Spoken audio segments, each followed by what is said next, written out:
Hi friends, నేనైతే అమ్మ వాళ్ళ ఇంటికి వచ్చాను. అమ్మ వాళ్ళ ఇంట్లో ఏమేమి చెట్లు ఉన్నాయో చూపిస్తాను.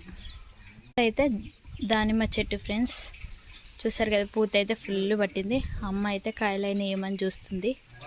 చూద్దాం, తెంపితే తీసుకెళ్దాం. మొత్తం తినేసినాయి ఫ్రెండ్స్. ఇంకో ఇక్కడైతే కాయ అయితే అయ్యింది, అమ్మ అయితే తెంపుతుంది.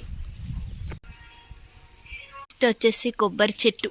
కొబ్బరికాయలు అయితే సమ్మర్లో ఫుల్ ఉంటాయి, కట్ చేసుకొని తాగుతాము. ఈసారి సమ్మర్లో రాలేదు మేమైతే. ఇదైతే సీతాఫల చెట్టు, మల్లె చెట్లు, ఉసిరికాయ చెట్టు. ఆల్రెడీ వేరే వీడియోలో అయితే ఉసిరికాయలు దింపాను కదా, అప్పుడు అదే చెట్టు ఫ్రెండ్స్, పెద్దగా అయిపోయింది. మ్యాంగో చెట్టు, నూరు వరహాల పువ్వులు ఫ్రెండ్స్, పూజకైతే చాలా మంచిగా ఉపయోగపడతాయి ఫ్రెండ్స్.